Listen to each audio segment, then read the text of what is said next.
Alhamdulillahi wa kafa. Wassalatu wassalamu ala rasulillahil mustafa wa ala alihi wa sahbihi wa man wafa. Amma ba'd, fa ya ibadallah, usi nafsi wa iyyakum bitaqwallahi faqad fazal muttaqun, fala tamutunna illa wa antum muslimun. Faqala ta'ala, ya ayyuhalladzina amanu taqullaha haqqa tuqatih wa la tamutunna illa wa antum muslimun. Saudariku sekalian dan pemirsa Akhir TV dimanapun Anda berada, alhamdulillah siang ini kita masih diberi kesempatan oleh Allah Subhanahu wa taala untuk bisa menunaikan ibadah di masjid ini dan dilanjutkan dengan mempelajari sebagian dari tuntunan syariat agama kita. Pertama, semoga pertemuan kita diberkahi oleh Allah Subhanahu wa taala dan semoga Allah memuliakan kita semua. Ya, dan saya selalu bermohon pada Allah Subhanahu wa taala dimanapun terdapat akhwat muslimah, saya bermohon kepada Allah semoga senantiasa diberikan kemuliaan seperti Rasulullah SAW menegaskan dalam salah satu hadisnya. Baik, saya memiliki seorang ibu, saya memiliki kakak perempuan, dan saya memiliki adik perempuan. Demikian ketika saya berhadapan dengan ibu atau akhwat seluruhnya, maka saya juga bermohon kepada Allah semoga setiap perempuan, baik itu ibunda saya atau ibu yang lainnya, kakak saya atau kakak saudari yang lainnya, adik saya atau adik bagi bapak ibu sekalian ataupun ibu yang ada di sini, semoga insyaallah kita semua dipertemukan di surga bertemu dengan Rasulullah sallallahu alaihi wasallam. Baik, tentunya masuk surga tidak cukup dengan amin. Baik. Karena syarat masuk surga itu minimal ada dua. Kalimat surga pertama disebutkan dalam Al-Qur'an surah kedua Al-Baqarah ayat ke-25. Paling kanan sebelah atas di mushaf. Wabashshiril ladzina amanu wa 'amilus shalihat. Berikan kabar gembira kepada orang-orang yang beriman. Kalimat berimannya menggunakan kata alladzina. Ya, alladzina disebutkan 1080 kali dalam Al-Qur'an. Ini kelihatan ini? Belum saya tulis, bagaimana bisa kelihatan? Masya Allah. Hanya ibu sob muslimah yang belum saya tulis sudah kelihatan. Luar biasa. Baik, ini saya besarin ya. Ya.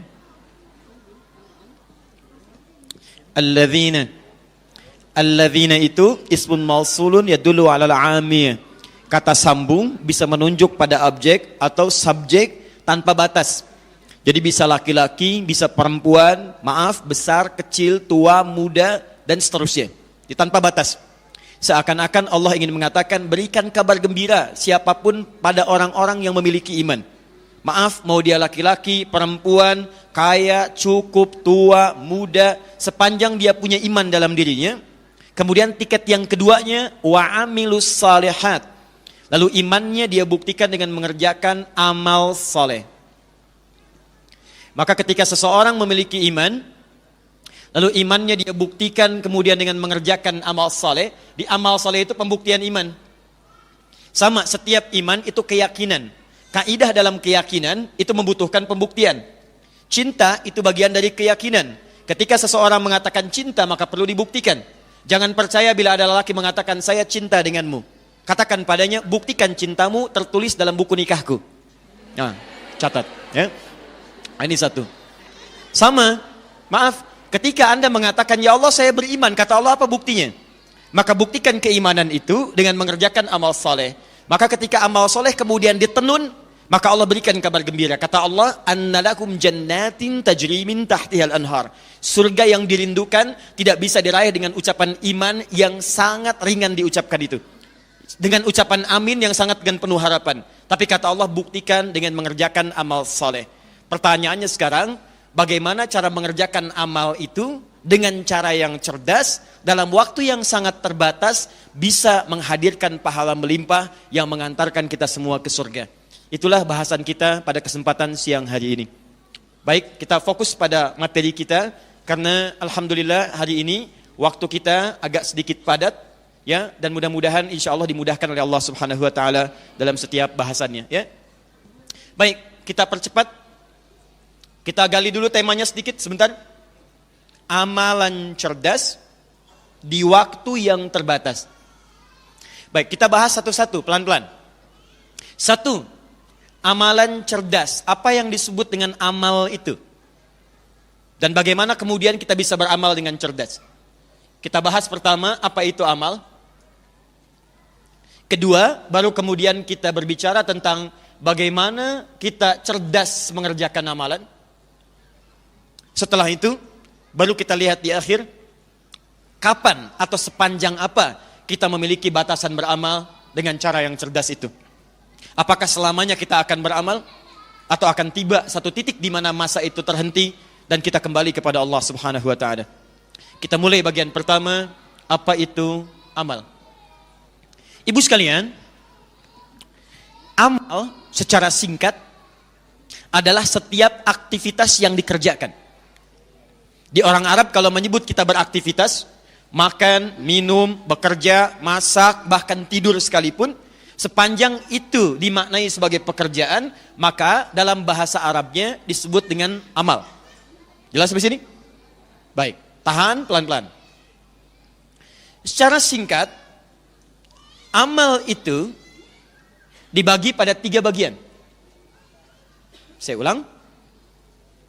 Amal itu dibagi pada 3 bagian. 1, ada yang disebut dengan al-amalul adi, amalan biasa, rutin.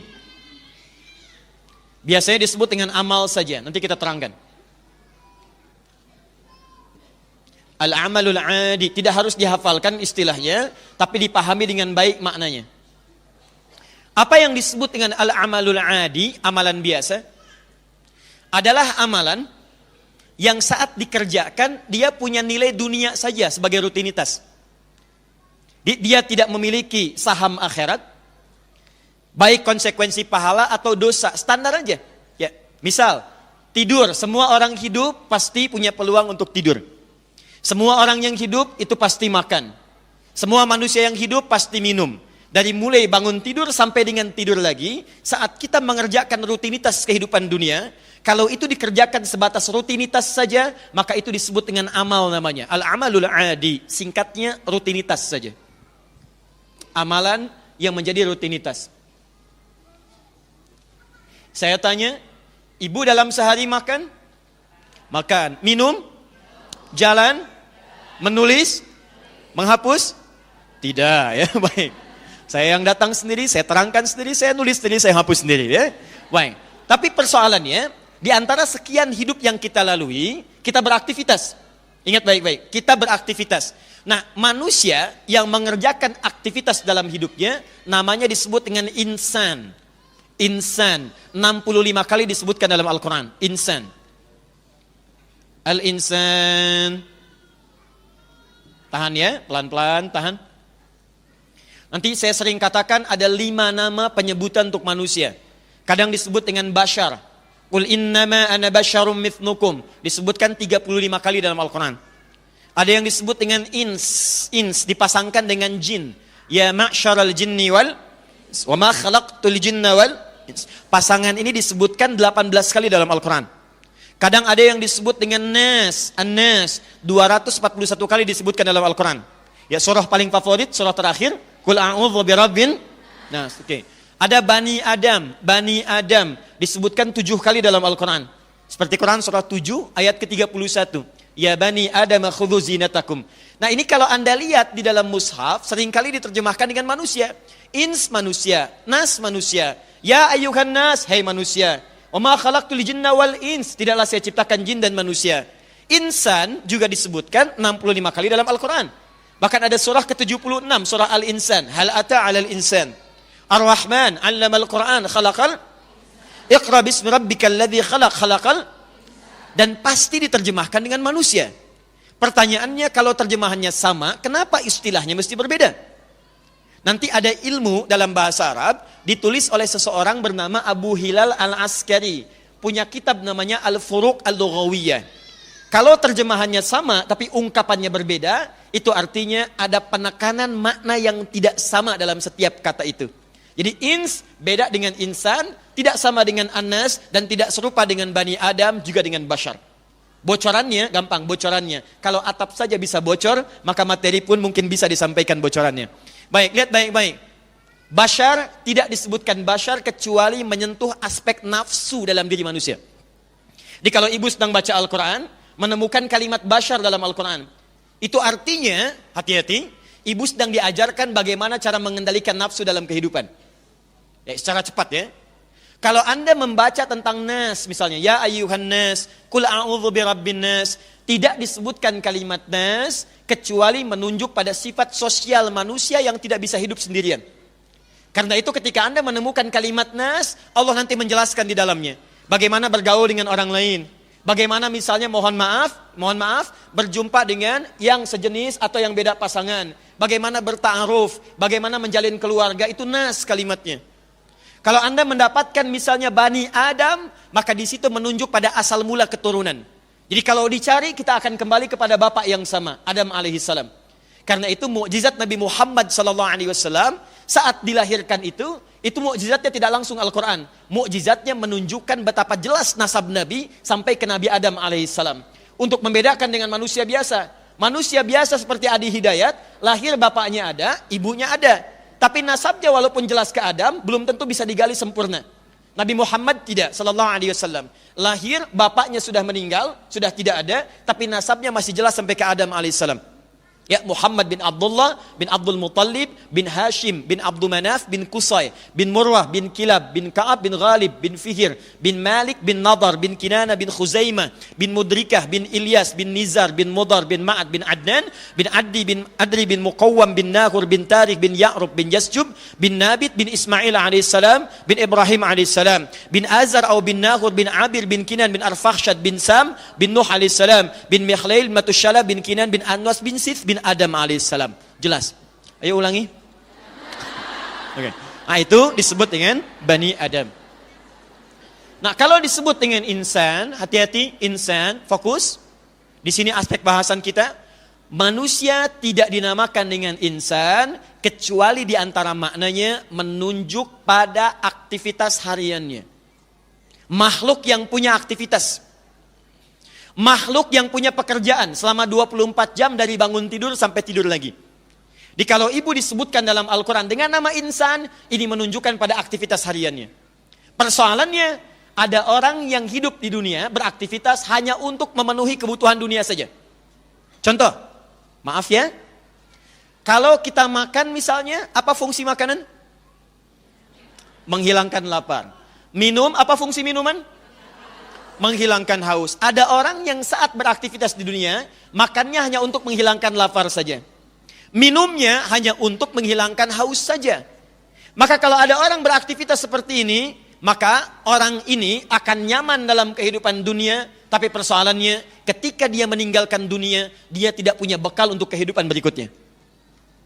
Apa persoalannya? Persoalannya setiap manusia yang hidup di bumi disebut oleh Allah punya batas hidup. Batasnya disebut dengan ajal namanya.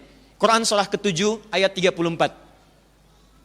Quran surah 7 ayat 34. Fokus.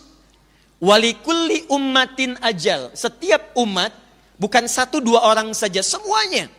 Bernama manusia, perkumpulannya semua. Sepanjang punya nyawa, kata Allah, fokus baik-baik, dia pasti punya batas kehidupan. Ajal itu batas kehidupan.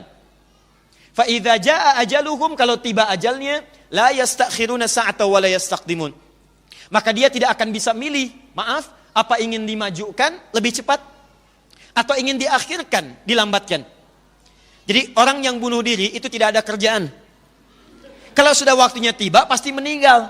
Ngapain kemudian mengeksekusi dirinya? Tidak ada kerjaan. Jadi kalau orang belajar tentang fikih kehidupan, dia mengerti setiap manusia punya ajal.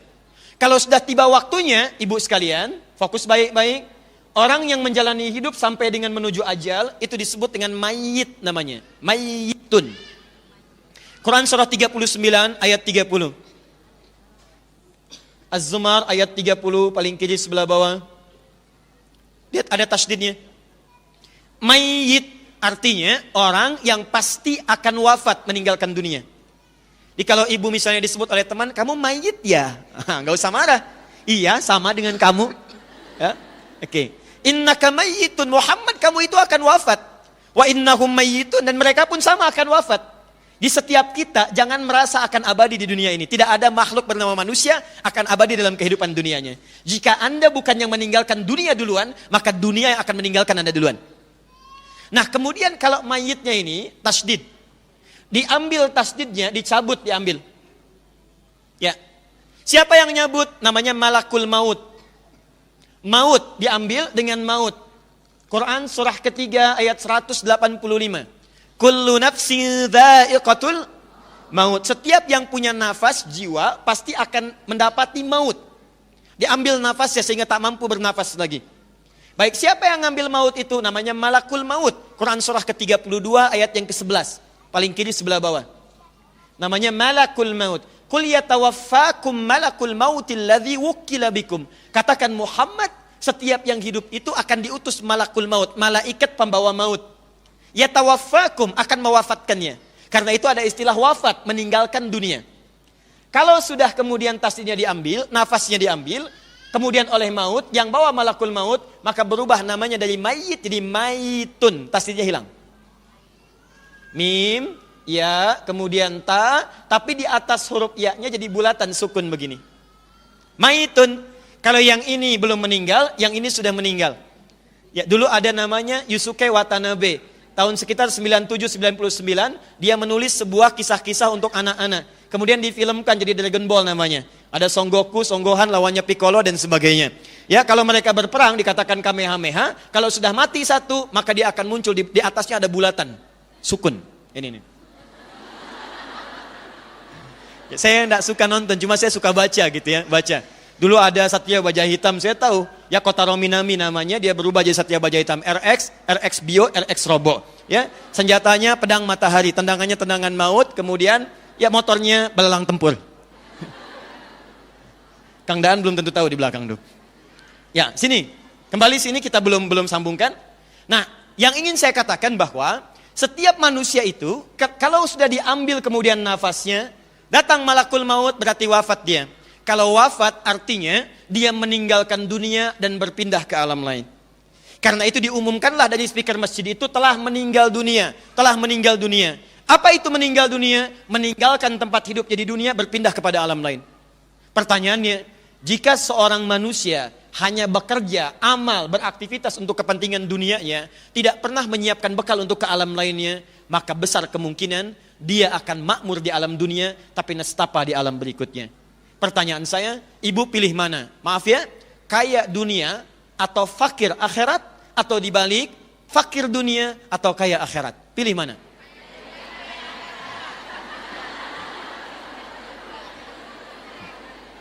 Ya.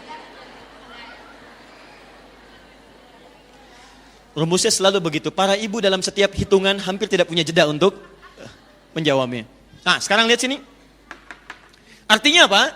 Kalau ada manusia hanya mengerjakan untuk fokus bekerja urusan dunianya saja, dengan amalan rutinitas, cuman makan, bangun tidur, cari kemudian pekerjaan, hanya untuk makan, hanya untuk jalan-jalan, hanya untuk istirahat, hanya untuk macam-macam, selesai untuk urusan dunia. Persoalannya, jika dia tidak menyiapkan untuk bekal selanjutnya, dia tinggalkan dunia, dia tidak punya bekal pada pelabuhan selanjutnya, maka dia rugi. Dalam bahasa Arab, rugi disebut dengan khusrun. Kha, sin, ra. Baik, kalau kemudian, maaf, kalau kita ingin mengatakan orang itu kalau bekerja untuk dunia saja, tidak menyiapkan akhiratnya, maka dia akan benar-benar rugi dalam kehidupannya. Bukan rugi di dunia, tapi rugi di alam selanjutnya. Maka disebutkanlah manusia yang beraktivitas, tadi namanya apa? Insan. Lihat, insan. Allah berikan waktu untuk beraktivitas. Waktu beraktivitas disebut dengan asrun namanya. Al-asr. Orang Arab mengatakan, al-waqtul ladzi yu'asiruna fahuwa asrun. Setiap waktu yang kita lalui untuk beraktivitas disebut dengan asr namanya. Maka Allah turunkan surah ke-103 dengan namanya surah Al-Asr. Perhatikan baik-baik. Wal asr. Bukan innal ins, bukan innal bashar, bukan innan nas, bukan inna bani adam. Innal insan. Kenapa disebut insan? Ayo kembali ke rumus tadi. Tidak disebut insan kecuali menunjuk pada manusia yang beraktivitas. Maka cara menerjemahkannya, perhatikan mushafnya. Innal insana. Sungguh setiap manusia yang beraktivitas itu, dari bangun tidur sampai tidur lagi itu, la fi khus, la pasti, fi berada dalam, khus artinya apa tadi? Rugi, kerugian. Setiap manusia yang beraktivitas berpotensi rugi dalam beraktivitasnya. Rugi. Kalau semua aktivitasnya hanya dikerjakan untuk urusan dunianya. Sekarang kalau Anda tanya, Ustadz, bagaimana cara saya beraktivitas dalam urusan dunia, tapi sekaligus punya investasi untuk kehidupan berikutnya? Jadi kalau saya makan, tidak ada bedanya, Bu. Ya, maaf, yang A tadi makan, yang B ini pun makan. Yang ini makan, sama-sama menghilangkan lapar. Tapi bagaimana caranya, yang ini saat makan, punya investasi pahala akhirat. Yang ini hanya berhenti di dunia, yang ini makannya otomatis kemudian bersambung sampai bekal akhiratnya. Maka teruskan ayatnya. Illalladzina amanu wa amilus amal salihat, amal saleh. Yang pertama amal adi, yang kedua ada yang disebut dengan amal saleh. Amal saleh itu setiap pekerjaan yang saat dilakukan secara otomatis bernilai akhirat, bernilai pahala. Pekerjaan yang punya nilai pahala, dalam bahasa kekinian, investasi akhirat. Tahan pelan-pelan ya. Nanti kalau saya uraikan dengan detail, ibu akan paham di ujungnya kemana maksudnya. Fokus. Contoh, minum itu adalah aktivitas harian. Setiap orang itu sangat besar kemungkinan pasti setiap hari akan minum. Kalau cuma minum saja, maka jadi rutinitas. Disebut dengan amal. Adi, amal yang biasa rutin. Tapi kalau Anda kemudian jadikan ini, minumnya sama, gelasnya sama, volume airnya sama. Baik fungsinya sama, menghilangkan haus. Tapi saat yang bersamaan, minum ini bisa berubah status dari amalun adi, pindah kemudian bertransformasi menjadi amal soleh. Paham sampai sini?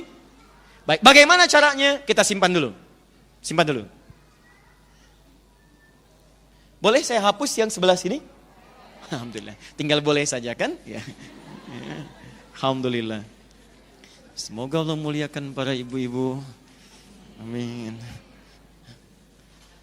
Baik. Tahan. Fokus sini. Jadi yang pertama, amal apa namanya? Adi, rutin. Yang kedua amal apa? Amal saleh. Tahan sebentar. Sekarang bagaimana menjadikan setiap rutinitas biasa berubah jadi amal saleh? Caranya ada dua. Caranya ada dua. Satu, awali setiap aktivitas itu dengan doa yang ditujukan langsung kepada Allah Subhanahu wa taala. Awali setiap aktivitas itu dengan doa yang ditujukan langsung kepada Allah Subhanahu wa taala. Jadi misal, maaf ya, bangun tidur, mau beraktivitas, doa. Mau makan, berdoa. Mau minum, berdoa. Mau berjalan, berdoa. Masuk masjid, berdoa. Keluar masjid, berdoa. Ketika Anda mengerjakan aktivitas ini, diawali dengan doa, bersanding dengan doa, maka doa itu akan merubah aktivitas tadi dari sekedar rutinitas biasa dunia, berubah nilai menjadi nilai akhirat. Doanya langsung yang memberikan perubahan nilai dari aktivitas dunia menjadi poin akhirat. Karena itu silahkan ibu perhatikan ya, demi Allah saya katakan. Kami pernah mengamati beberapa kepercayaan-kepercayaan. Kami punya koleksi kitab-kitabnya. Tapi saya tidak menemukan seperti apa yang kita yakini saat ini. Ini untuk meyakinkan kenapa kita pilih Islam. Apa di antaranya? Silahkan Anda cek. Hanya dalam Islam yang semua aktivitasnya pasti bersanding dengan doa.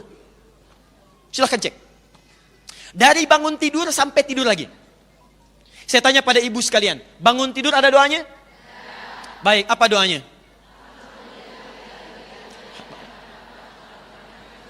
Tahu dari mana? Baik, nggak ada di Al-Quran, ya, di hadis, ya. Di Al-Bukhari nomor hadis 181, riwayat Jundub bin Junada, dikenal dengan Abu Dzar Al-Ghifari. Adalah Nabi SAW jika bangun dari tidurnya, coba digabungkan dengan hadis riwayat Abu Daud. Nomor hadis 1369, riwayat Ibnu Abbas radhiyallahu ta'ala anhuma. Jadi yang Abu Daud, nomor hadis 1369, digabungkan dengan hadis riwayat Al-Bukhari.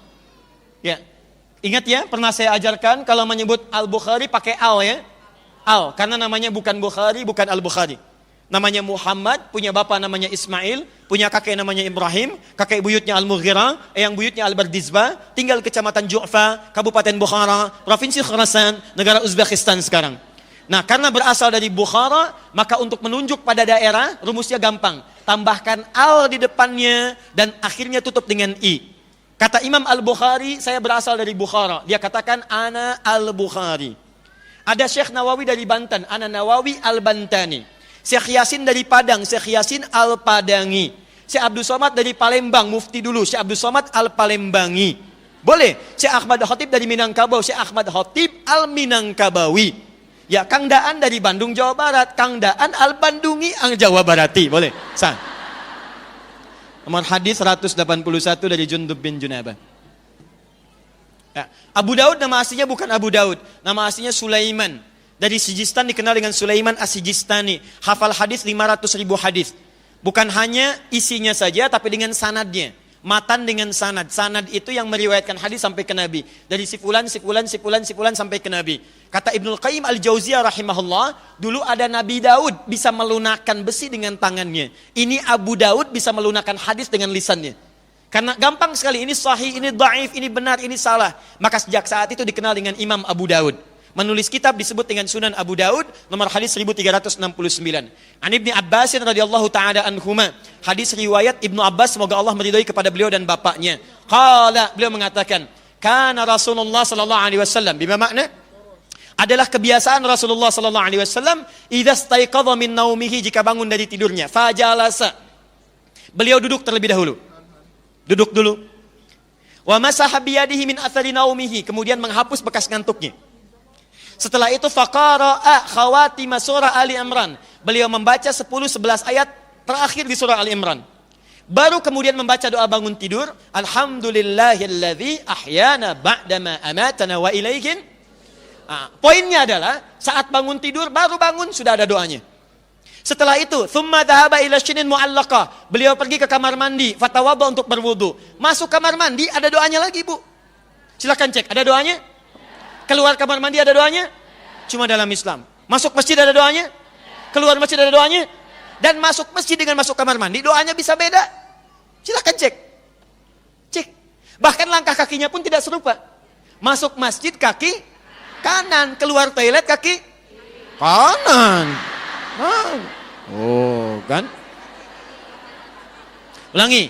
Masuk masjid kaki, keluar masjid kaki kiri. Baik. Keluar toilet kaki kanan. Masuk masjid kaki kanan. Masuk toilet kaki. Doanya pun tidak sama. Tuh. Makan ada doanya. Minum ada doanya. Pertanyaannya, Ustadz, apa faidah manfaat dari doa itu? Lihat sini. Orang yang minum tidak berdoa pun, maka minumannya akan menghilangkan haus. Tidak ada bedanya. Tapi ketika Anda katakan dengan doa misalnya, baca doanya begitu diminum, doa itu akan merubah aktivitas minum, bukan sekedar rutinitas, tapi bernilai pahala akhirat. Dituliskanlah kemudian, pekerjaan yang dikerjakan dengan doa itu disebut dengan amal soleh. Pahalanya disebut dengan hasanah. Karena itu setiap yang mengerjakan satu kebaikan, dia punya 10 kali lipat nilai hasanah. Buka Quran surah ke-6 ayat 160. Quran surah ke-6 ayat 160. Man jaa'a bil hasanati falahu asyru amthaliha. Siapa yang mengerjakan perbuatan yang melahirkan satu hasanah, minum, baca doa, maka dia bernilai hasanah, punya kebaikan. Maka ketika Anda minum, izin, fokus, diminum misalnya, saat Anda minum itu menyebut kemudian doanya, maka dituliskan langsung asyra hasanat, 10 nilai akhiratnya. Jadi kalau si A cuma minum saja, A minum, tidak baca doa, dunianya dapat, hilang hausnya, tapi akhiratnya tidak ada. Anda berdoa, begitu berdoa, dunianya dapat, hilang hausnya, dituliskan 10 kebaikan pahala akhirat.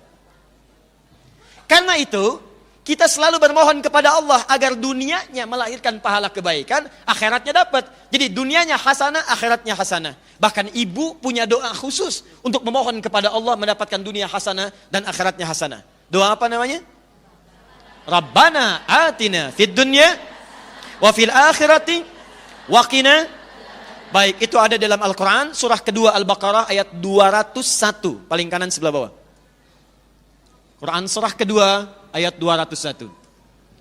Bahkan untuk menguatkan doa itu ibu punya istilah sendiri. Apa nama doanya? Sapu jagat. Bayangkan, dan orang Arab pun tidak pernah tahu makna itu. Silahkan tanya orang Arab, tadi sapu jagat? Orang kita luar biasa. Ada doa sapu jagat, ada doa sapu nggak ada jagatnya, ada doa jagat nggak ada sapunya.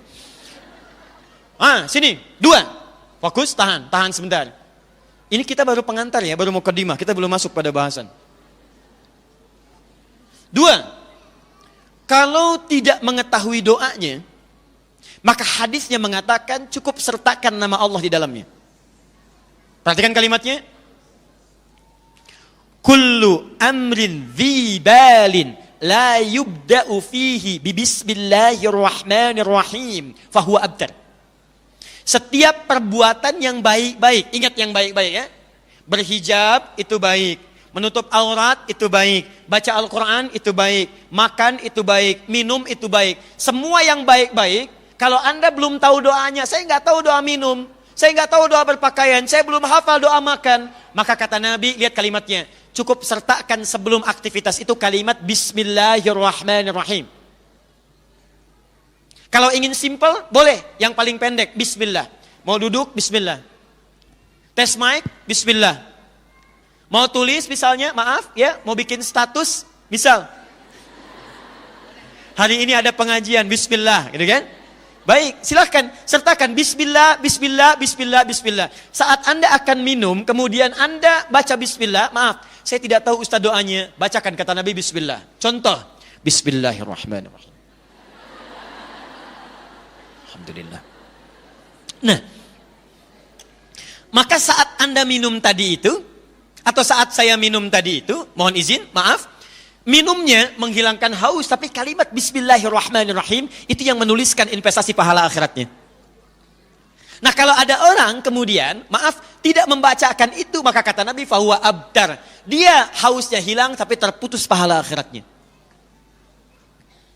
Saya tanya pada ibu ya, maaf ya, berapa kali aktivitas ibu lakukan selama hidup sampai saat ini yang tidak menyertakan nama Allah di dalamnya? Ngantar anak ke sekolah, masak di dapur, ayo, ada banyak aktivitas yang selama ini kita kehilangan dunianya. Bahkan juga kehilangan akhiratnya. Jadi ini seperti kelihatan sederhana, Bu. Kelihatan sederhana, tapi kalimat yang singkat ini, itu yang nanti akan melimpahkan pahala di kemudian hari. Kalau ibu nggak percaya, silahkan meninggal duluan. Nanti ibu akan lihat bagaimana banyaknya pahala dapatkan. Dan itu nggak bisa milih.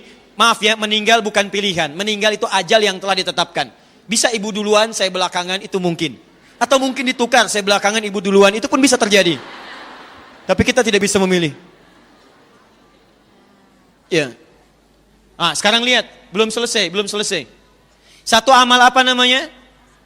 2 saleh. Baik, bagaimana menjadikan rutinitas menjadi amal soleh? Awali dengan doa atau sebut nama Allah dalam aktivitas itu. Sekarang begini, kalau ada orang misalnya, mohon maaf, fokus baik-baik, mau makan. Dia baca Bismillahirrahmanirrahim. Amalannya benar? Berpahala? Belum tentu. Kalau snack yang dimakan, snack orang lain.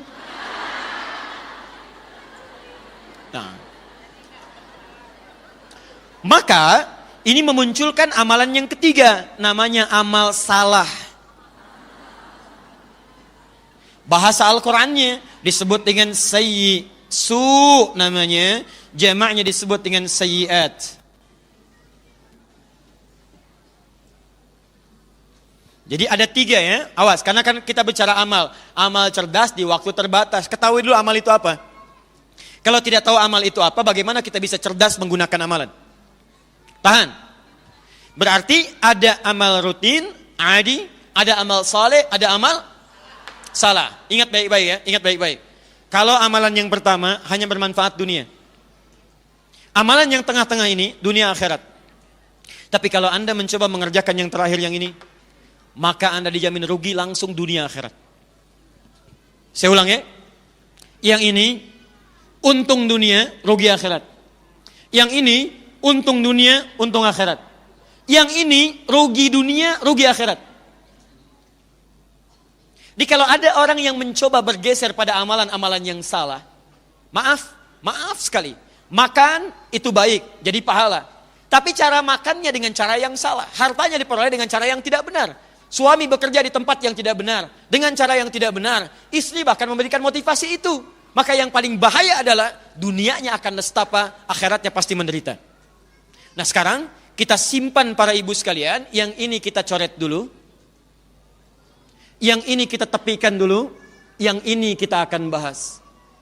Pertanyaan terbesarnya, Ustadz, kalau saya ingin mengerjakan amal saleh dengan batas usia yang sekarang, tak mungkin kembali kepada sebelumnya. Sudah lewat saya beraktivitas, tidak sering bersandingkan dengan bismillah. Jarang saya ucapkan doa. Saya merasa mungkin banyak pahala yang hilang. Sekarang saya akan menyusul semua pahala-pahala tadi. Bagaimana secara cerdas saya menyiapkan amalan ke depan, yang saat saya kerjakan, saya bisa mengumpulkan pahala untuk menutup yang lalu-lalu.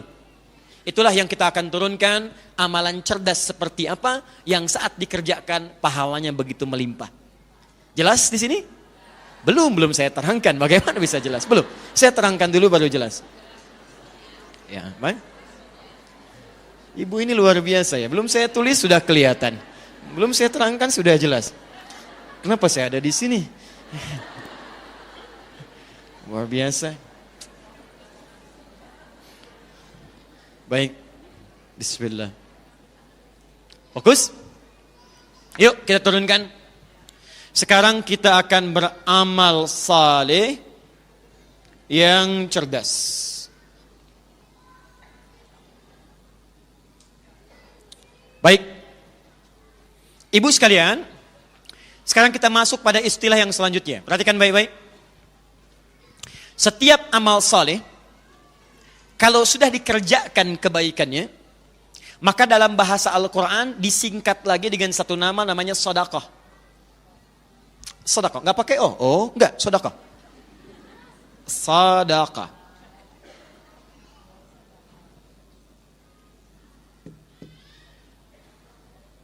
Jadi amal soleh jenis apapun, kalau Anda mulai kerjakan detilnya, maka namanya akan dirubah menjadi sedekah. Sedekah itu kalau dalam bahasa fikih, kullu ma'rufin sedekah. Setiap pekerjaan yang bernilai baik dalam urusan-urusan dunia ataupun akhirat. Itu disebut dengan apa? Sedekah. Jadi nama umumnya disebut dengan amal soleh. Untuk membedakan nama amal ini dengan amal-amal yang lainnya, kalimat solehnya disimpan, dirubah nama langsung di sedekah. Karena itu ketika Allah meminta kita untuk mengeluarkan zakat, maka zakat disebut dengan sedekah. Buka Quran surah ke-9 ayat 103. Khudz min amwalihim sedekah. Ambil dari orang-orang yang sudah hartanya mencukupi nisab, sudah sampai haulnya sedekah. Padahal sedekah yang dimaksudkan zakat, tapi disebut namanya dengan sedekah. Misal, ketika Anda keluarkan zakat itu ke dalam 8 golongan. Buka Quran surah 9 ayat ke-60. Dikeluarkan pada 8 golongan, ya, pada fakir, pada miskin, pada mu'allaf, ya, kemudian juga kepada amil alaiha, kemudian kepada wal gharimin wa fir riqab ibnu sabil dan fi sabilillah. Perhatikan baik-baik bagaimana ayatnya dimulai, innamas shadaqatu. Sungguh zakat itu hanya boleh dikeluarkan. Tapi yang menarik, saat ibu diminta untuk berzakat, keluarkan zakat. Namanya sedekah. Saat dikeluarkan disebut sedekah. Innamas shadaqatu, zakat itu. Kenapa yang disebutnya zakat tapi dengan nama sedekah? Karena zakat saat dikeluarkan memiliki nilai-nilai kebaikan di dalamnya. Di setiap perbuatan baik, punya peluang akhirat, punya kebaikan dunia, disebut dengan apa namanya? Sedekah. Kenapa zakat disebut sedekah? Karena saat Anda berzakat, ada kebaikan dunia. Orang bisa terangkat status sosialnya. Orang terbantu perekonomiannya. Dan saat Anda berikan, dicatatkan pahala akhiratnya.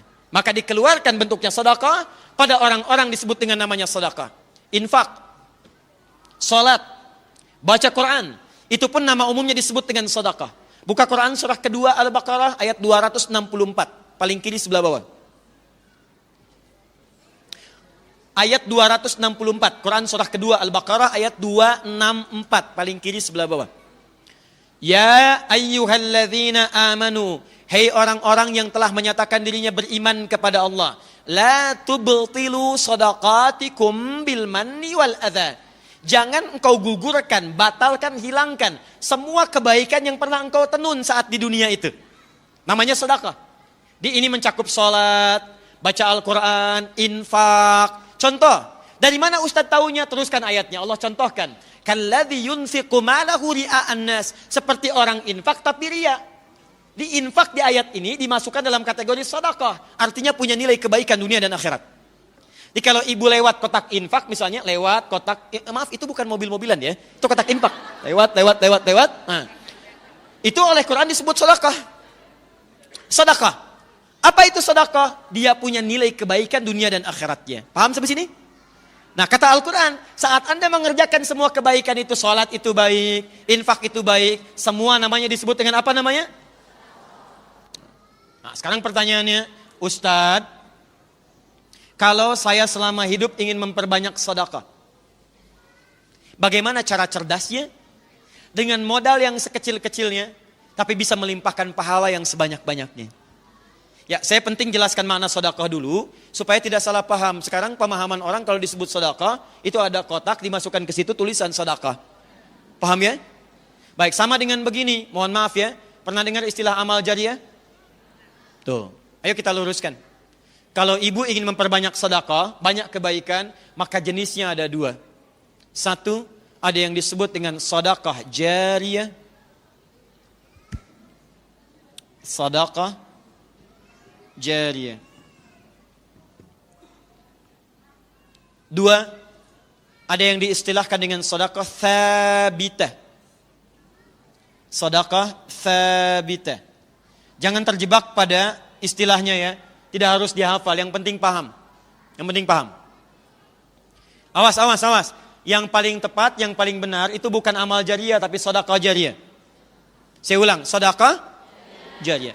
Kalau amal jariah sekarang kalau di Arab, amal jariah itu kalau ada begini nih, misal di jalan sedang ada berlangsung pekerjaan jalan. Misal memperbaiki jalan di sini. Mengganggu orang lewat, maka ditulis oleh orang Arab ada papan tulisannya afwan amal jariah. Maaf, ada amal jariah, pekerjaan yang sedang berlangsung di jalan mengganggu Anda lewat. Ah, sekarang di Arab begitu.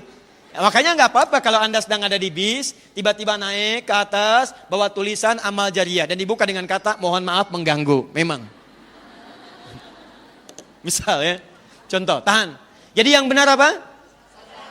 Ya, baik. Sebetulnya secara bahasa itu sah-sah saja. Tapi kalau ingin dikembalikan kepada pengertian syariat yang benar, dengan makna yang baik, maka keluarkan nama sedekah jariah. Apa itu sedekah jariah? Sedekah jariah itu adalah pekerjaan atau ibadah yang saat dikerjakan pahalanya tetap mengalir sampai tidak dibatasi dengan kematian. Saya ulang. Pekerjaan atau ibadah yang saat itu dikerjakan maka pahalanya akan terus mengalir dan tidak dibatasi dengan kematian. Jadi kalau maaf sekali lagi, kalau ibu pun telah wafat, pahala dari pekerjaan ini tetap mengalir kepada ibu. Padahal amalnya sudah selesai. Adapun yang kedua disebut dengan sedekah tsabitah. Ini adalah pekerjaan atau ibadah yang saat dikerjakan, saat itulah pahalanya diberikan. Jadi kalau ibu sudah meninggal, pahalanya nggak ada lagi. Atau jangankan meninggal, kalau sudah selesai dikerjakan, pahala diberikan, sudah selesai sampai situ. Tsabitah artinya tetap berhenti di situ. Jariah artinya mengalir. Ya, ada seorang pakar bahasa menuliskan dasar-dasar bahasa Arab, dia beri nama Al-Jurumiyah. Kenapa diberi nama dengan Jurumiyah? Karena saat beliau menulis itu, ini ulama dulu Bu ya, belum ada mesin tik, belum ada komputer. Beliau tulis dengan tangannya sendiri, menggunakan tinta. Setelah selesai dituliskan, beliau pergi kemudian ke sisi sebuah sungai. Beliau lemparkan kemudian tulisannya itu. Beliau katakan, ya Allah, kalau tulisan ini bermanfaat di kemudian hari, maka mohon ya Allah, sungainya boleh mengalir tapi tintanya jangan luntur. Tapi kalau tulisan ini tidak bermanfaat, ya Allah, maka lunturkan dengan mengalirnya sungai. Mengalirnya air sungai. Maka dilemparkan tulisannya itu, beliau katakan, jarmiyah. Ayo air mengalir. Maka Masya Allah, mohon maaf ibu sekalian, teman-teman sekalian, begitu airnya mengalir di sungai, ternyata tulisannya tetap bertahan.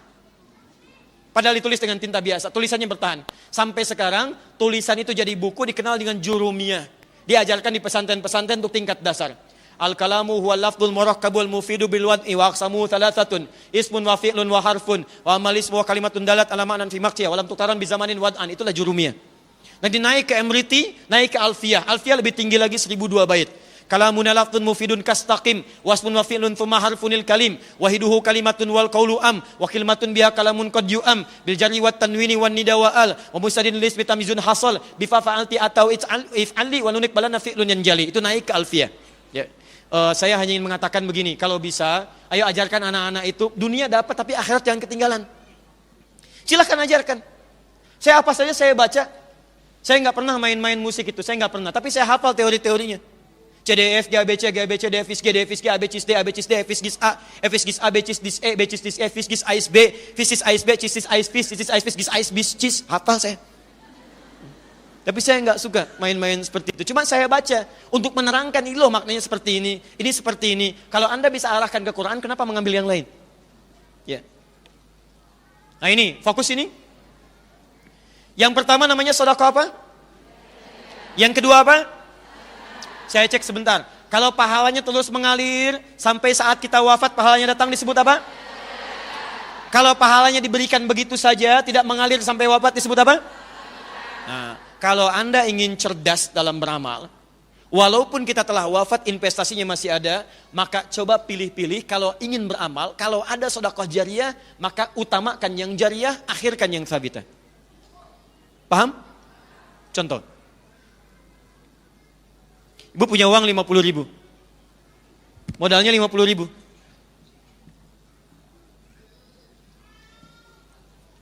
Tahan pelan-pelan. Ada dua pilihan. Pilihan pertama, uang itu saya sedekahkan, saya berikan kepada seseorang dalam bentuk makanan. Saya belikan makan. Yang kedua, saya belikan mushaf, saya hadiahkan kepada penghafal Quran. Saya tidak simpan di masjid, karena saat saya simpan di masjid belum tentu ada orang untuk membacanya, walaupun dia baca, misal. Ya boleh silahkan simpan di masjid atau dimanapun. Tapi kalau ingin cara paling cerdas, berikan kepada penghafal Quran. Sama, modalnya 50.000. Satu 50.000, yang kedua pun 50.000. Ini saya berikan dalam bentuk makanan. Diterima oleh si fulan, dimakan itu. Saat dia makan itu, energi masuk dalam dirinya. Diproses, metabolisme, berproses dalam tubuh jadi energi. Saat jadi energi itu dia beraktivitas. Lihat baik-baik, begitu orang ini sholat dengan aktivitasnya, maka sholatnya dia ibu dapat bagian pahalanya. Ingat, ada hadisnya. Ada hadisnya. Kita misal ambil hadis riwayat Muslim. Nomor hadis 1402 dengan nomor hadis 1300 atau 1897. Yang pertama mengatakan man sanna fil islami sunnatan hasanatan falahu ajruha misla ajri man amila biha min ghairi an yankusa min ajriha syai'un. Yang kedua man dalla ala khairin falahu ajruhu misla ajri fa'ili min ghairi an yankusa min ajrihi syai'un. Perhatikan baik-baik. Jika ada yang menginisiasi kebaikan, misal Anda buka majlis ta'lim, kumpul sama-sama, fasilitasi, bawa ustadz yang baik, datangkan, mengajar. Begitu ada orang belajar, mengamalkan itu, bukan cuma yang mengamalkan. Anda yang fasilitator mendapatkan pahala dari setiap yang mengamalkan itu. Maaf, yang kedua, dalla, memberikan fasilitas, kebaikan, atau memberikan sesuatu untuk digunakan pada yang baik. Anda beri makanan, nilainya 50.000. Diberikan pada orang tadi, dia sholat. Begitu dia sholat karena energi dari makanan tadi, maka ibu mendapatkan pahala sholat yang sama dengan yang dia peroleh tanpa dikurangi sedikit pun. Jadi dia sholat, Anda pun dapat bagian pahalanya. Oh kalau gitu Ustadz, saya nggak usah sholat ya, saya ngasih makanan aja pada orang. Anda dapat pahala dari orang lain, tapi Anda mendapatkan dosa yang menggugurkan pahala itu. Dia tetap tidak dapat apa-apa. Persoalannya, saat makanan ini diberikan, energi berkumpul, dia mengerjakan kemuliaan, pahala dapat. Tapi kan energi itu akan hilang.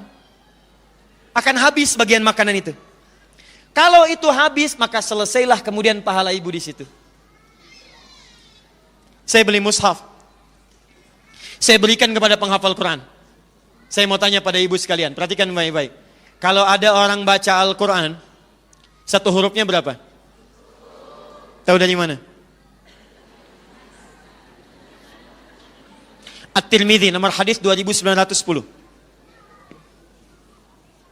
At-Tirmidzi nomor hadis 2910. 29110. Lihat sini. Man qara'a harfan min kitabillahi, siapa yang membacakan walau hanya satu huruf dari kitabullah, falahu asyru hasanat, maka akan diganjar pahalanya setiap hurufnya 10 kebaikan, nilai pahala. Walam aqul alif lam mim harfun, saya tidak katakan kata Nabi alif lam mim itu satu huruf, walakin alifun harfun, lamun harfun, mimun harfun, tapi alifnya satu huruf, lamnya satu huruf, mimnya satu huruf. Walikulli harfin asyru hasanat, dan setiap hurufnya 10 kebaikan. Jadi kalau ada orang baca alif lam mim, dapat berapa? 30. Lihat sini, lihat sini. Alif lam mim. Yang tadi salat. Yang ini salat. Salat dikerjakan sekali dapat 10 kebaikan. Dalilnya Quran surah ke-6 ayat 160 tadi. Man jaa bil hasanati falahu asyru amsalihha. Siapa yang mengerjakan satu kebaikan dia dapat 10. Salat oleh Al-Quran disebut hasanah. Dalilnya Quran surah ke-11 ayat 114. Lihat, wa aqimis salata tarafain nahar innal hasanati yudhibnas sayyiat. Salat disebut hasanah, dikerjakan satu hasanah pahalanya 10. Tadi Anda kasih makanan pada seseorang, dia salat, begitu dia salat dapat 10 pahala, Anda dapat 10 pahala. Anda berikan 50.000 itu, belikan mushaf, berikan pada penghafal Quran. Perhatikan baik-baik, penghafal Quran saat membacakan Qurannya alif lam mim, baru alif lam mim sudah dapat 30. Banyak mana 10 dengan 30? 30. Dan dahsyatnya, hampir mustahil ada pembaca Al-Quran cuman baca Quran satu ayat. Atau bahkan satu huruf, gak ada. Gak ada. Saya belum pernah dengar ada penghafal Quran baca Al-Quran cuman sehuruf. Siapa yang ngasih ini? Wakafnya Ibu Lucy, udah banyak pahalanya, sehuruf aja. Nun. Sudah ya, gampang. Gak ada. Silahkan cek. Satu itu. Yang kedua, penghafal Quran itu, walaupun yang dibaca 1 ayat, 2 ayat, itu pasti akan diulang-ulang, Bu. Karena dia membaca bukan sekedar baca, dia membaca untuk menghafalkannya. Sedangkan hukum hafalan menyebutkan kalau ingin cepat hafal, dia mesti mengulang apa yang dihafalkannya. Silahkan cek penghafal Quran. Tidak ada penghafal Quran baca Quran begini. Dzalikal kitabu la raiba fi hudal lil muttaqin, selesai, tidak ada. Yang ada dzalikal kitabu la raiba fi dzalikal kitabu la raiba fi hudal lil muttaqin dzalikal kitabu la raiba fi hudal lil muttaqin dzalikal kitabu la raiba fi hudal lil muttaqin. Berapa huruf? Modalnya 50.000, tapi pahalanya luar biasa. Belum selesai. Sekarang misalnya ibu yang mewakafkan mushaf itu meninggal. Mushafnya masih ada. Dipakai lagi oleh orang lain, dipakai lagi. Allahu Akbar, sepanjang mushaf itu masih ada, pahalanya mengalir untuk ibu. Misal, Ustadz mushafnya usang, sudah hancur misalnya, sudah nggak digunakan lagi, mushafnya nggak digunakan, tapi bukankah penghafal Quran tadi menghafal Quran dari mushaf ibu tadi? Kalau mushafnya kemudian sudah tidak ada, penghafal Qurannya masih ada, maka setiap dia menghafal membaca Quran dari mushaf tadi, akibat mushaf tadi dia hafal Quran. Setiap dia membaca Qurannya itu dari hasil hafalan berdasarkan mushaf tadi, ibu tetap mendapatkan bagian dari pahalanya. Sekarang orang ini saat hafal Quran mengajar pada orang lain, menghasilkan murid, 10 murid, Masya Allah. Satu orang hafal Quran, muridnya 10. Begitu 10 ini belajar, dia belajar setiap hurufnya, ibu dapat pahala lagi. Yang imam ini meninggal, yang 10 ini menyebar, jadi imam lagi, belajar lagi. Setiap satu orang dari 10 ini mendapatkan 100 murid. Berapa pahala yang ibu dapatkan? Modalnya cuma 50.000. Maka kalau Anda bisa gunakan pada yang cerdas, mengapa memilih itu digunakan pada yang biasa-biasa? Atau bahkan yang paling menarik, maaf, kenapa begitu mudah mengeluarkan uang pada kepentingan mal? Sementara pada kepentingan mal itu sulit dikeluarkan dengan baik. Zakat mal luar biasa, zakat mal ditahan-tahan. Silakan bandingkan. Anda ke mal kalau belanja 50.000 rasanya malu. Infak 50.000 kebanyakan. Cek. Ya. Saya suka bingung saya. Ada orang pengen masuk surga tapi ketinggalan pahala surga nggak diambil.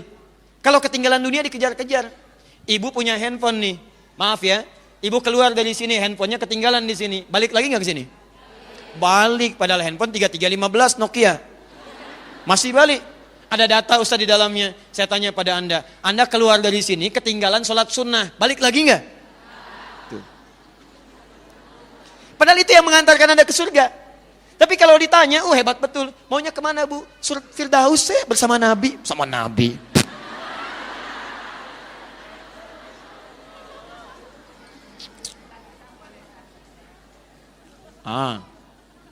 Paham insya Allah? Baik, jadi satu, apa saja amalan cerdas yang melahirkan pahala tanpa batas? Satu, tahan sebentar. Tahan ya. Satu, interaksi dengan Al-Quran. Dengan bahasa yang lebih umum. Interaksi dengan Al-Quran.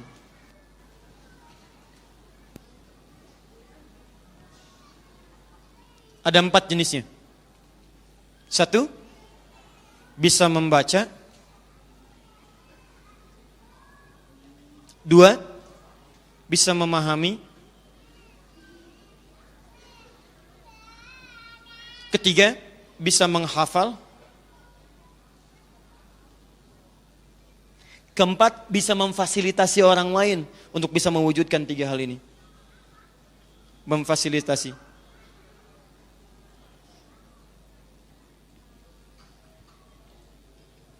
Kalau ini mau dijadikan 4M supaya mudah misalnya, dipahami 4M. 1, membaca. 2, memahami. 3, menghafal. 4, memfasilitasi orang lain untuk bisa mendapatkan 3 hal terdepan. Fokus. Ibu baca misalnya amalan pertama, Anda mulai belajar, walaupun gak apa-apa, terbata-bata gak apa-apa. Ya, mau terbata-bata, tersemen-semen, ya, tergenteng-genteng gak ada masalah. Pokoknya Anda mulai. Dan itu sangat diapresiasi. Kalau Anda memulai dengan terbata-bata, bahkan pahalanya 2 kali lipat. Ya, hadisnya di At-Tirmidzi, nomor hadis 2920. Walladzi yatata'ta wa huwa 'alaihi syaqqun falahu ajran. Orang yang memulai baca Al-Quran walaupun terbata-bata, maka oleh Allah akan diberikan 2 kali pahala lipat, 2 kali lipat pahala orang yang lancar. 2 kali lipat. Jadi kalau yang lancar alif lam mim 30. Yang tidak lancar alif lam mim 2 kali lipat dari yang lancar. Kalau gitu saya nggak lancar aja Ustaz ya. Maksudnya diapresiasi dengan keinginannya untuk berjuang bisa membaca dengan baik. Adapun yang sudah lancar dapat sekali pahala tapi hidupnya akan disertai oleh malaikat. Ma'asyafaratil kiramil bararah. Tahan. Ibu, saya kasih amalan ya, kita praktek ya. Siap praktek insya Allah? Saya tidak ingin hanya menyampaikan sesuatu tapi ibu tidak komitmen mengamalkannya. Kalau seperti itu saya tidak senang untuk datang kembali. Jadi apa yang saya ajarkan, ibu tuliskan, lalu buat tabel untuk amalan, kemudian dipraktekkan. Siap insya Allah? Baik, sekarang saya berikan contoh prakteknya. Lihat sini. Membaca. Sekarang hari apa? Sabtu. Besok hari apa? Baik, hari Ahad ya. Ya, kalau hari Minggu untuk turut ayah ke kota ya. Ini hari Ahad. Naik delman silakan hari Minggu ya. Ini hari Ahad. Ya. Naik delman istimewa ku duduk di depan. Tuh kan salah lagi. Maka muka ayah didudukin. Sini. Bukan apa sebetulnya. Sini lihat. Besok hari apa? Ahad. Masya Allah. Besok saya akan mulai. Cara mulainya bagaimana? Ibu pasang target dulu. Dari sekarang ibu bikin kolom. Kolom bacaan, tabel bacaan Al-Quran. Baca, sini. Ada buku bu. Maaf saya tahu insya Allah ibu cerdas, ibu baik. Tapi kalau ingin terukur, buat tabel seperti ini, gak apa-apa. Harinya misalnya, Ahad, Senin, Selasa, Rabu, dan seterusnya. Keterangan, baca atau tidak. Kalau baca, ibu checklist begini. Kalau tidak, seperti ini garis. Kalau tidak, kasih keterangan, tanda tanya, kasih keterangan. Kamu kenapa tidak baca? Emang pahala kamu sudah banyak ya? Emang kamu sudah ahli Firdaus ya? Apa kamu malu dengan anak-anak kecil yang itu? Matanya nggak bisa lihat tapi sudah hafal Quran. Kamu sudah bisa lihat, usia sudah sepuh, masih mengharap surga, surga Firdaus. Sampai sekarang kamu baca, kamu siapa? Tulis. Jelas? Tahan sini. Target. Pasang targetnya mulai dari sekarang.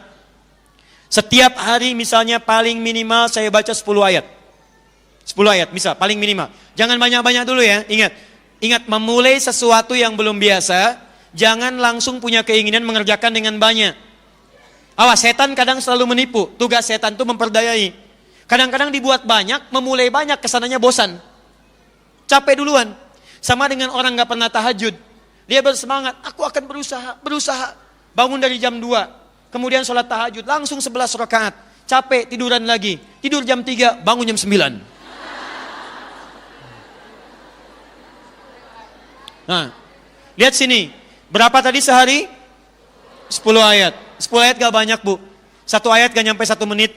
Ibu investasi untuk akhirat ya. Kalau dunia aja banyak investasinya, cek tabungan ibu lah.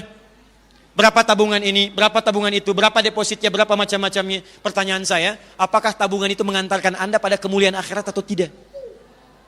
Sekarang buat tabungan akhirat Anda. Kalau sudah paham tidak, kenapa nggak disiapkan sekarang? Kalau ingin termotivasi, bikin komunitas. Komunitas. Ayo dibuat komunitas yang baik. Sekarang kami insya Allah nanti di bulan ini pertengahan akan meluncing. Bukan meluncing, sudah di-launching. Akan membuka kelas-kelas langsung.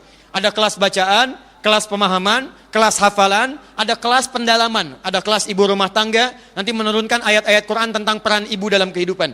Ada kelas pengusaha, ada kelas dokter dan semacamnya. Kita harapkan nanti ada dokter yang ahli Quran, ada pengusaha yang ahli Quran, ada ibu yang ahli Quran. Nah sekarang mulai dengan bacaan dulu, Bu. 1 hari 10.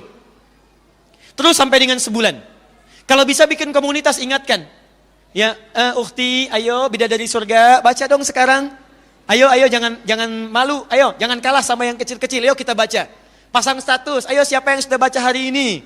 Siapa yang mau mulai hari ini? Siapa yang sudah sampai pada surat kita, surat perempuan? Oh, aku masih di Al-Baqarah, aku masih di Ali Imran. Kamu sampai mana? Aku di Al-Fatihah. Gak apa-apa. Gak apa-apa. Ya. Ya. Tapi indah. Jadi gini, semua perangkat hidup kita itu punya pahalanya. Sekarang silahkan cek, berapa banyak perangkat kehidupan Anda, handphone aja. Berapa banyak dosa sudah terkumpul dalamnya? Gambar yang tidak bagus, status yang tidak baik, tulisan yang kotor, kata-kata yang tidak baik. Dan Anda begitu luar biasa aja percaya diri. Handphone itu dimasukkan ke dalam kantong, Anda pakai sholat. Di dalamnya ada gambar yang tidak baik, ada kata-kata yang kotor, ada perselisihan. Dan itu Anda tanpa rasa malu dimasukkan ke dalam kantong, dibawa sholat. Dan dihadapkan pada Allah Subhanahu wa Ta'ala. Kenapa tidak Anda isi di install Al-Quran, isi hadis di situ, percakapannya tentang sunnah, percakapannya tentang baca Quran, percakapannya tentang surga, sehingga ketika Anda diwafatkan, handphone itu bersaksi di akhirat nanti. Kita butuh handphone yang misqala dzarratin khairan yarah, bukan misqal yang syarran yarah. Halo? Oh, di sini ya. Kemarin ada kejadian musibah pesawat yang jatuh itu, JT610. Di dalamnya ada seorang saudari kita muslimah, namanya Mbak Maria Ulfa. Beliau mempraktekkan rumus seperti ini. Targetnya dalam sepekan 1 juz. Kalau 1 juz pertama, itu 141 ayat Al-Baqarah tanpa Al-Fatihah 7 ayat, berarti 148. 148, kemudian dibagi 7. Seharinya ketemu angkanya. Di sehari sekian ayat, 1 juz. Anda tahu apa yang terjadi? Begitu beliau mengejar kepentingan akhiratnya, Allah begitu merindukannya. Ajalmu tiba hari ini, pulang. Dan ajalnya ditutup dengan hataman bacaan 1 juz Qurannya. Saat orang lain duduk di ruang tunggu, ada yang cipika-cipiki pasang status, ada yang foto, ada yang ini itu. Beliau sibuk membaca Al-Quran, menghatamkan program 1 juznya. Begitu selesai, beliau kemudian bikin laporan, saya selesai 1 juz. Langkahnya mantap ke dalam pesawat itu yang mengantarkan kepada kepulangan terakhir yang di Allah Subhanahu wa Ta'ala. Manusia berkata, tetap tinggal di sini. Allah katakan, saya sudah merindukannya. Ya ayyuhat Tuhan nafsul mutmainnah, irji'i ila rabbiki radiyatan mardiyah, fadkhuli fi ibadi wadkhuli jannati. Dan pulanglah ia menghadap pada Allah Subhanahu wa Ta'ala. Saya cuma pengen tanya, waktu nanti ibu akan wafat berada di mana? Dan jangan pernah Anda wafat dalam keadaan sedang berbuat maksiat. Makanya kalau ibu terfikir berbuat maksiat, bayangkan saat itu akan wafat. Menulis yang buruk tentang orang lain, bayangkan kalau saya tulis ini saya wafat bagaimana? Nonton acara yang tidak baik, ada gibah, ada gosip, ada macam-macam, bayangkan kalau Anda diwafatkan pada saat itu bagaimana? Tiap pekan ikut pengajian, tiap pekan baca Al-Quran, tapi wafat dalam keadaan maksiat. Apa tidak malu di hadapan Allah Subhanahu wa Ta'ala? Komitmen, saya tidak Ustaz, saya tidak akan mengulangi itu. Insya Allah, saya komitmen, bagus. Tidak seperti ibu itu tuh Ustaz, dia tidak baik sebetulnya. Sudah, sini ya. Paham ya? Baik, siap insya Allah? Baik, saf muslimah ada berapa jumlah anggota kelompoknya? Banyak, baik. Berapa kurang lebih? Nanti saya tanya panitianya ya. Saya pernah kasih hadiah mushaf belum? Belum? Ya. Berapa jumlahnya?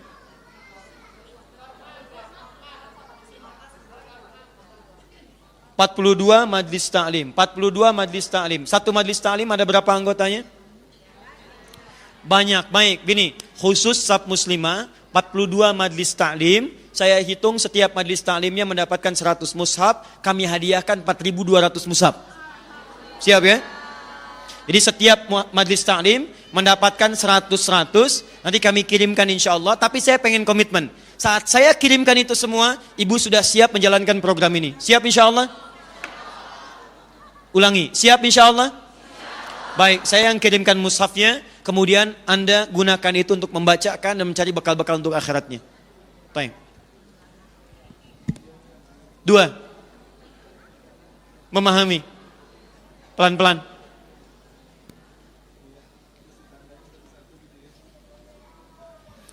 Saya tanya pada ibu, kalau orang membaca dengan memahami banyak mana pahalanya? Tahu dari mana? Lihat sini. Orang yang memahami dengan membaca, maka akan lebih tinggi orang yang memahami dibandingkan sekedar membaca. Orang yang membaca, sekedar baca saja. Orang yang memahami, pasti dia baca. Kemudian dari pemahamannya itu akan diberikan pahala tambahan, Bu. Apa pahala tambahannya? Kita baca hadisnya di hadis Muslim. Perhatikan kalimatnya. Majtama'a qaumun fi baitin min buyutillahi. Tidak pernah ada seorang berkumpul di satu tempat di rumah-rumah Allah Subhanahu wa taala. Apa itu rumah Allah? Pertama, setiap tempat yang digunakan untuk berzikir kepada Allah. Jadi kalau ada tempat digunakan khusus untuk berzikir, maka itu disebut dengan rumah Allah. Jenisnya ada 3, bisa masjid, bisa musalla, bisa mihrab. Masjid misalnya, Quran surah ke-9 ayat ke-18. Innama ya'muru masajidallah, masjid. Musalla, Quran surah ke-2 ayat 125. Ya, wa idh ja'alna al-baita mathabatan lin-nasi wa amna wattakhidhu min maqami Ibrahim musalla. Mihrab misalnya, mihrab, Quran surah ke-3 Ali Imran ayat ke-39. Fanadatul malaikatu wa huwa qa'imun yusalli fil mihrab. Sekarang perhatikan baik-baik. Masjid seperti ini, fasilitas umum. Musalla bisa dibuat di kantor, bisa di mall, bisa di mana-mana. Mihrab, ini yang sering keliru. Mihrab itu bisa dibuat bahkan di masjid, di musalla atau di rumah. Ya, jadi mihrab itu tidak harus dibuat di masjid saja. Ibu boleh, Bu, tidak harus ada ruangan. Misal sehamparan sejadah boleh. Ya, boleh. Tapi khususkan untuk kepentingan ibadah saja. Tempat yang dikhususkan untuk kepentingan ibadah, di situ saja itu disebut dengan mihrab namanya. Ibu kenal Maryam? Kenal. Masya Allah. Cuma jamaah satu saf yang kenal Maryam alaihissalam. Kenal di mana, Bu? Ya. Tuh. Maryam saat tumbuh, kemudian beribadah, oleh bapak ibunya dibuatkan mihrab. Bukan di masjid. Maryam punya mihrab. Silahkan ibu buka Quran surah ketiga Ali Imran ayat 37, paling kiri sebelah bawah. Fataqabbalaha rabbuha biqabulin hasanin wa ambataha nabatan hasana wa kaffalaha Zakaria. Kullama dakhala 'alaiha Zakaria al-mihrab wajada 'indaha rizqa. Bikin mihrab boleh. Tapi di mihrab ini yang digunakan hanya untuk ibadah saja. Saya berikan rahasia ya. Tapi tolong jaga, ini antara kita saja. Lihat sini. Mihrab, satu-satunya tempat yang disebutkan dalam Al-Quran. Kalau ibu bisa benar-benar maksimalkan ibadah di dalamnya, maka akan diberikan 2 kemuliaan sekaligus. 1, akan cepat dikabulkan doa di dalamnya. Dikabul doa. Enggak, saya serius ya. Anda pahami dengan baik, amalkan dengan ikhlas, maka Anda akan lihat apa yang terjadi. 2, mihrab itu tempat yang sangat cepat mendatangkan rizki.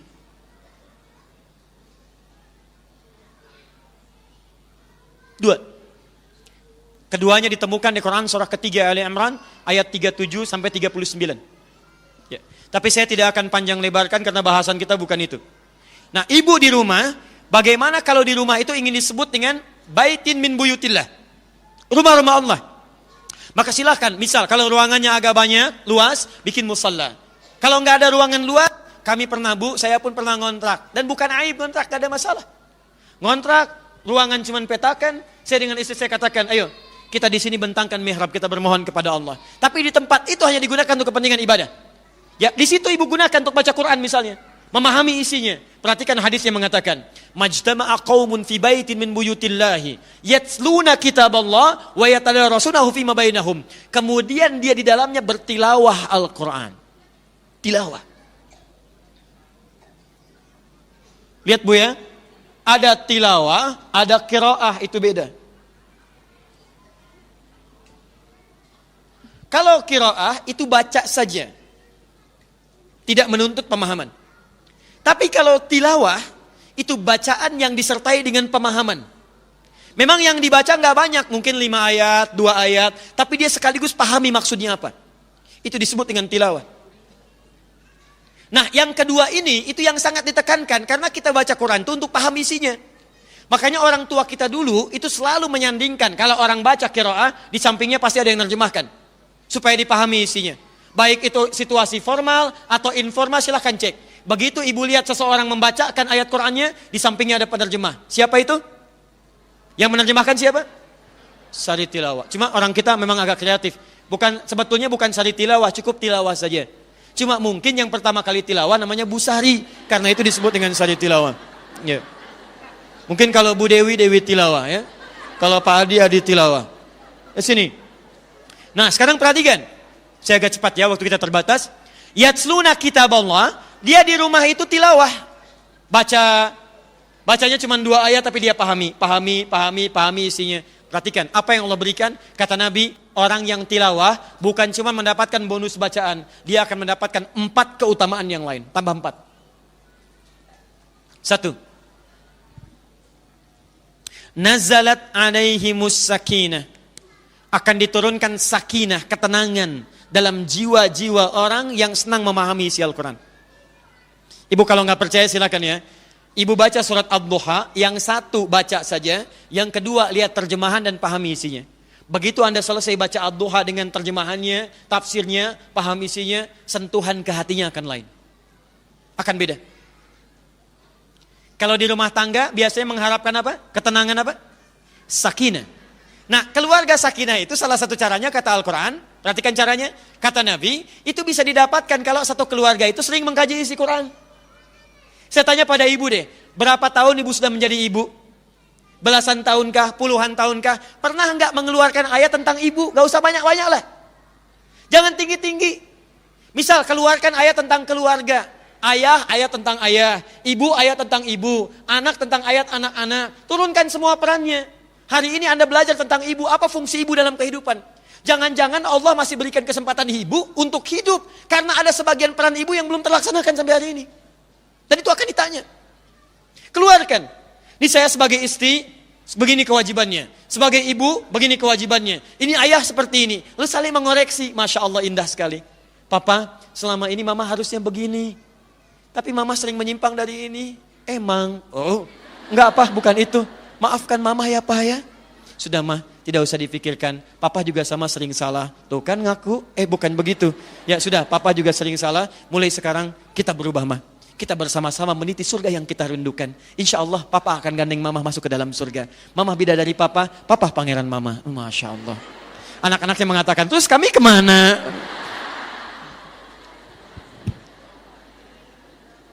Nah kalau Anda biasakan seperti ini, nanti Allah siapkan satu surga khusus. Satu surga khusus untuk keluarga besar.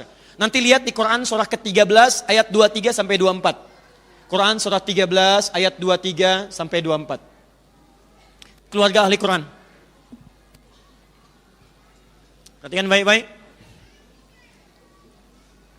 Keluarga ini nanti Allah akan tempatkan di puncak surga yang tertinggi. Masuknya lewat surga Aden. Saat masuk nanti melewati setiap pintu surga disambut oleh malaikat. Saya bacakan ayatnya. jannatu adnin yadkhulunaha wa man salaha min abaihim wa azwajihim wa dhurriyyatihim wal malaikatu yadkhuluna alaihim min kulli babin salamun alaikum bima sabartum fa ni'ma uqbad dar.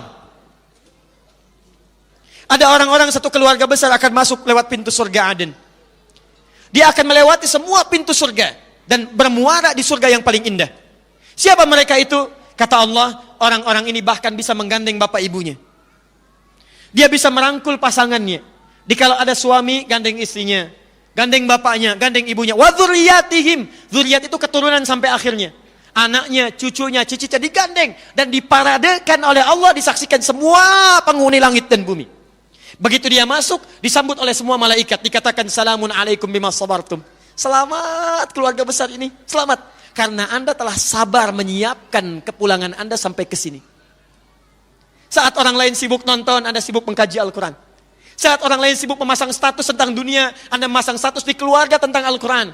Bapak mengingatkan anaknya, nah sudah berapa juz sekarang? Anaknya mengingatkan ayahnya, ayah jangan lupa baca Quran hari ini. Ayah di jalan ada 5 lampu merah, setiap lampu merah Nanda sudah siapkan USB Qurannya. Ayah tinggal pasangkan saja. Ingat ya ayah, 1 lampu merah, 1 ayat. Kita nanti akan pulang, kita cek sama-sama hafalannya. Tidak ada yang paling indah. Kalau Anda tidak percaya, mulai Anda siapkan mengkaji Al-Quran, apalagi Anda mulai menghafalkannya pada bagian yang ketiga ini. Jadi keluarga penghafal Quran, walaupun tidak harus sampai 30 juz. Anda tidak tahu kapan pulang kepada Allah. Tapi buat bangga seisi nanti di surga ketika menyaksikan Anda diparadekan oleh Allah Subhanahu Wa Taala. Buat. Ayo nak kita lomba yuk. Hari ini kita akan berlomba menghafal surah Al-Humazah. Yang pendek-pendek dulu. Menghafal surah Ad-Duha, ayo. Nanda berangkat ke sekolah, hafalkan. Ayah berangkat ke kantor, hafalkan. Kita pulang ke rumah, kita hafalkan sama-sama. Dan nanti mama yang akan melihat kita semua. Ada seorang istri, ini kisah nyata, menikah dengan seorang suami. Maksudnya suami istri sudah menikah. Keduanya sudah menikah. Kemudian istrinya mengatakan pada suaminya, sayang, kita ingin pulang kepada Allah dengan penuh kebanggaan. Kamu menghafal Quran ya? Didorong oleh istrinya. Siap, insya Allah aku akan menghafal. Begitu kemudian dia berangkat, support lagi. Hafal sampai dia selesai hafalan 30 juz. Begitu sampai 30 juz, Masya Allah. Bangganya luar biasa, bahagia, senang pulang ke rumah. Istrinya mencium tangannya, mengucapkan selamat, bahagia, keduanya berdoa. Tiba-tiba saat akan berangkat ke tempat kerjanya lagi, dia tak sengaja membuka lemari. Ketika akan mengambil sebagian dari tempat map yang dia punya, tak sengaja dia membuka sebuah laci, ditemukanlah ternyata istrinya sudah hafal Quran dengan 7 riwayat. Dan menyembunyikan itu dari suaminya. Supaya memotivasi suaminya untuk berada di level yang sama. Itu indah. Itu luar biasa. Jadi kalau Anda merasa lebih, berikan kelebihan itu pada pasangan Anda. Berikan pada anak-anak Anda dan masuk surga bersama-sama. Ya, saya satu malam pulang dari ta'lim. Malam-malam saya lihat sudah istirahat anak saya. Kemudian istri saya pandangi wajahnya satu-satu. Tengah malam saya lihat, saya katakan, ya Allah, apakah saya akan bersatu lagi dengan mereka nanti? Maka saya dengar suara sayup-sayup speaker aktif. Kami pasang di rumah itu speaker aktif Quran. Di rumah ada speaker aktif, di ruang tengah speaker aktif. Kemudian saat saya masuk, saya tunjuk itu. Kamu benda, tidak dihisab. Kamu tidak lelah baca Quran sampai malam ini. Aku yang dihisab dan belum jelas surganya. Sampai malam ini belum maksimal aku membaca. Maka saya katakan pada istri saya, bangun saya. Kita akan ke surga. Ayo, sholat. Dan itu indah. Kita sholat. Kita berdoa. Kita bangunkan anak-anak. Menjelang subuh kita siapkan. Dan kita katakan, rumah kita bukan di sini. Kita akan pulang ke tempat yang lebih baik lagi. Dan itu insya Allah akan memberikan dorongan-dorongan yang lebih kuat. Ya ini ya. Jadi baca, pahami, amalkan. Dengan menghafal. Ya, sekarang menghafal banyak bu. Kalau nggak dimulai ibu ketinggalan sekarang. Ya Masya Allah saya kalau lihat di masjid itu, di tempat ada di dekat kami, ada di Al Ihsan, itu sore-sore itu bu, 70 sampai 100 orang datang. Mereka mulai belajar, mereka mulai menghafal, ada yang dari 0, ada dari sekian juz, ada macam-macam, Masya Allah. Saya kadang-kadang suka perhatikan, ini ada yang 3 tahun, ada yang 4 tahun, ada yang 5 tahun, ada yang sudah sampai SMP dan sebagainya. Tapi pertanyaannya, saat anak-anak itu semangat untuk menghafal, Anda ada di mana? Sedangkan mereka boleh jadi sebagiannya belum masuk pada kategori dihisab. Ibu kalau sempat misalnya ke Palestina, saya sempat tinggal agak lama di Libya. Itu di Libya kalau jam sekarang bu ya, mau asar, itu Masya Allah. Anak-anak usia 4 tahun, 5 tahun itu sudah pakai tas. Tasnya lebih besar daripada badannya. Isinya mungkin kosong, cuman senang aja pakai tas. Tapi yang mereka bawa mushaf ke masjid. Dan seakan-akan seperti baca majalah, bolak-balik. 5 juta penduduk Libya, 1 jutanya sudah hafal Quran. Sisanya 20 juz, 25 juz, 15 juz, 10 juz. Usia 17 tahun, dia belum hafal Quran, dia sulit punya teman. Tuh. Palestina lain lagi. Itu yang paling dahsyat. Hafal. Sudah jadi sebuah culture dalam kehidupan mereka. Makanya kalau sudah hafal Quran, maaf ya, hafal Quran, wah Masya Allah. Itu mereka akan katakan pada kawannya, ya. Dia akan katakan, hey, nanti kalau saya sudah di atas surga yang paling tinggi, kamu masih di bawah. Karena kawannya masih 25 juz, dia sudah 30 juz. Nanti kamu saya dadain di bawah ya, saya duluan. Ibu ada di mana? Nah, kalau Anda belum mampu ke yang ini lebih banyak pahalanya. Yang ini 4 kali lipat lagi yang tadi. Maaf ya, saya sempurnakan dulu yang ini. Orang yang biasa memahami dapat 4 keistimewaan. 1, diberikan ketenangan di rumah tangganya, tenang, sakinah. Ibu kalau mau coba silahkan. Kedua, ghasyiyatuhumur rahmah, rahmat Allah diturunkan. Dapat rahmat. Ketiga, wahafathumul malaika, malaikat akan selalu berkerumun di tempat itu. Jadi kalau Anda berdoa cepat diaminkan. Kalau istighfar dimohonkan ampunan. Dan yang keempat, wa dzakarahumullahu fiman indah. Orang ini akan disanjung-sanjung oleh Allah sampai selesai tilawahnya. Jadi kalau orang rajin tilawah, kalau baca cuman baca saja dapat pahala. Tapi kalau tilawah disanjung oleh Allah, disebutkan si fulan sedang tilawah, si fulan sedang tilawah, si fulan sedang tilawah. Anda kalau disebutkan oleh pemimpin dunia saja, senangnya luar biasa. Dimuat di majalah, bangganya luar biasa. Kenapa Anda tidak senang ketika nama Anda disebut oleh Allah Subhanahu wa taala? Nih, tilawah. Nah, kalau Anda ingin mendapatkan lebih daripada ini, baca sekali, tilawah punya 4 kemuliaan. Sakinah, rahmah, kemudian hafat malaikat, dikerumuni malaikat, yang keempat disanjung oleh Allah. Kalau Anda ingin lebih tinggi lagi, maka naiklah status kepada penghafal Quran. Sudah kalau disebutkan penghafal, jangan terbayang 30 juz dulu. Mulai menghafal, walau cuma 1 ayat. 1 ayat, besoknya 1 ayat lagi, besoknya 1 ayat lagi. Kalau ini disiapkan oleh ibu, kemudian ibu wafat, walaupun tidak sampai 30 juz, maka status ibu akan naik menjadi ahli Al-Quran. Anda misalnya sedang berusaha menghafal nih, hafalannya baru setengah juz, tiba-tiba wafat. Itu Anda naik status dari hamba biasa menjadi ahli Quran. Itu ke surganya beda Pak, Bu. Beda Bu, lain. Ke surganya langsung turun ayat. Di Quran surah ke-35, ayat 33. Paling kiri sebelah atas. Cara masuk surganya lain. Jannatu adnin yadkhulunaha. Awas, mereka akan masuk dari surga Aden dulu. Yuhallawna fiha min asawir. Cara masuknya tidak akan masuk biasa. Allah akan hormati penghafal Quran dengan cara memuliakannya. Bagaimana memuliakannya? Maka tubuhnya akan dihiasi oleh Allah Subhanahu wa taala dengan hiasan-hiasan akhirat. Di At-Tirmidzi nomor hadis 2915 dikatakan kalimatnya. Begitu akan naik ke surga, kata Qurannya, Allahumma halli. Ya Allah, mohon hiasi orang ini penghafal Quran. Maka wa yulbasu ilaihi tajul karamah, dipakaikan di kepalanya mahkota kehormatan. Pakaikan. Begitu dipakaikan, dihormati oleh Allah. Mana orang tuanya? Kalau orang tuanya beriman, orang tuanya saleh, dan orang tuanya memfasilitasi dia untuk hafal Al-Quran, maka akan dipanggil. Diberikan mahkota lain, dipakaikan lewat tangan anaknya langsung. Dalam hadis yang disebutkan, sinarnya lebih kuat dibandingkan dengan sinar mentari yang masuk ke dalam rumah seseorang. Pakaikan. Begitu selesai dipakaikan, Qurannya mengatakan, Allahumma zid, ya Allah, tambahkan pada penghafal, bedakan dengan fasilitator. Fayulbasu ilaihi libasul karamah. Maka dipakaikanlah di badan orang penghafal Quran itu jubah kehormatan. Setelah dipakaikan yuhallawna fiha, ada gelang-gelang, ada macam-macam, baru dia akan pimpin keluarganya naik ke atas surga. Saat naik itulah difirmankan, waqra waqar, fa inna akhiru qiraatika akhiru manzilatika. Silakan baca Quran yang biasa engkau bacakan saat di dunia, maka akhir tempat tinggalmu di surga, itulah tempat tinggalmu sesuai dengan akhir bacaanmu. Makanya nanti kata banyak orang, ada orang menyesal saat masuk surga. Kalau masuk neraka menyesal, biarkan. Masuk surga menyesal. Karena ada orang biasa baca 5 ayat, begitu wa ulaika humul muflihun, berhenti. Temannya naik yang 10 ayat. Setiap naik lebih indah lagi dari sebelumnya. Maka yang 5 mengatakan, ya Allah, kenapa saya tidak teruskan sampai dengan 10? Yang 10 nyesal, kenapa tidak sampai 20? Tapi penghafal Quran dimuliakan. Karena dia biasa menghafal, maka dia akan ditempatkan di tempat yang paling tinggi pada saat itu.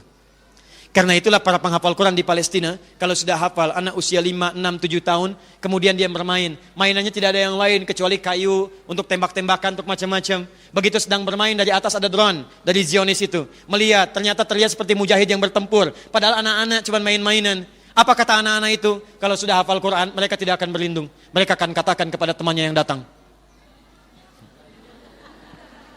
Apa katanya? Perhatikan kalimatnya. Kata anak-anak ini, lihat, di pesawat itu ada bom dan sudah terukir nama saya di situ. Saya akan pulang duluan. Kata kawannya, bukan kamu yang pulang. Saya akan susul ayah saya duluan.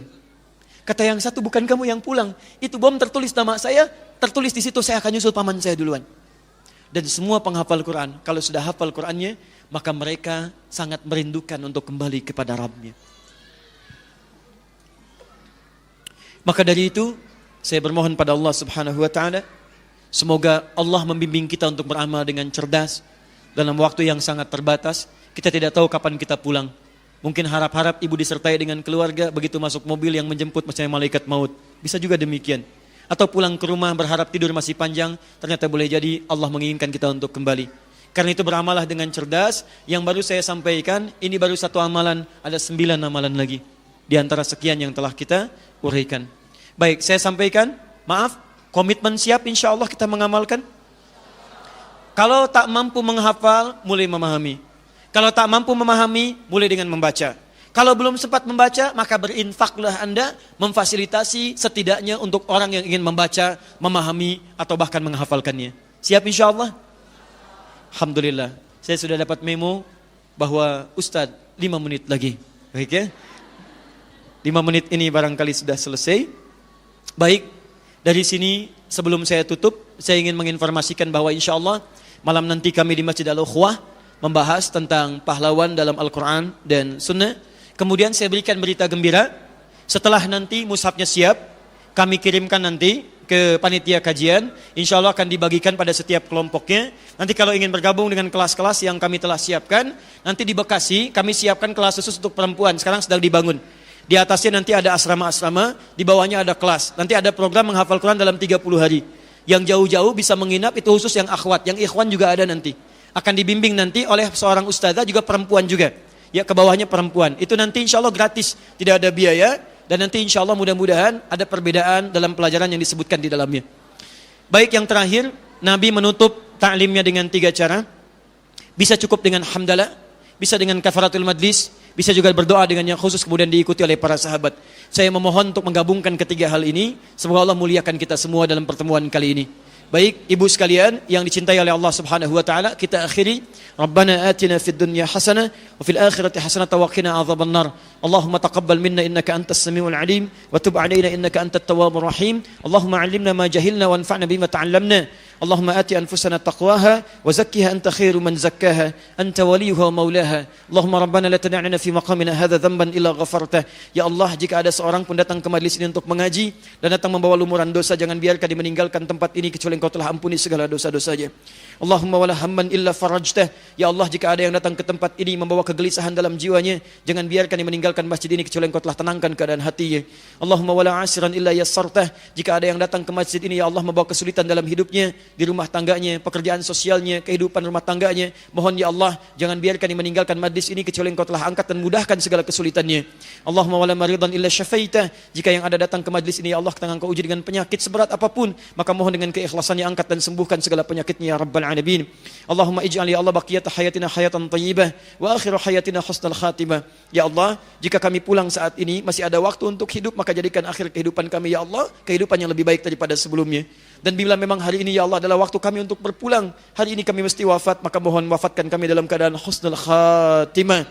qawwi lisanan laqula kalimat la ilaha illallah wa taqulu lana ya ayyatuhan nafsul mutmainnah irji'i ila rabbika radiyatan mardiyah fadkhuli fi ibadi wadkhuli jannati. Ya Allah, kami mohon ya Rabb, di sakarat maut nanti kami ya Allah, dalam sakaratul maut kami nanti ya Allah, ringankan lisan kami untuk mengucapkan kalimat tauhid la ilaha illallah, dan mohon jawab ya Allah kalimat kami dengan kalimat-Mu yang indah. Duhai jiwa-jiwa yang tenang, duhai jiwa-jiwa yang tenang, ya ayyatuhan nafsul mutmainnah irji'i ila rabbika radiyatan mardiyah. Cepat pulang, aku sudah tunggu, aku merindukanmu, aku engkau jadikan engkau sebagai hamba yang saleh, aku siapkan surga untukmu, engkau akan ridha dengan pemberianku dan aku pun akan ridha dengan kedatanganmu. Allahumma taqabbal minna ya Allah innaka antas sami'ud du'a wa tub 'alaina innaka antat tawwabur rahim. Allahumma kami telah datang beribadah, bermohon seperti apa yang telah engkau perintahkan, maka mohon kabulkan seperti apa yang telah engkau janjikan. Jika kami telah melakukan semua ini belum juga engkau kabulkan, tunjukkan kepada kami dengan cara apa lagi kami mesti bermohon kepadamu. Subhanakallahumma wa bihamdika asyhadu an la ilaha illa anta astaghfiruka wa atubu ilaik. Wa akhiru da'wana alhamdulillahi rabbil alamin. Wa sallallahu ala rasulikal karim nabiyyina al-amin Muhammadin wa ala alihi wa sahbihi ajma'in. Walhamdulillahi rabbil alamin. Assalamualaikum warahmatullahi wabarakatuh.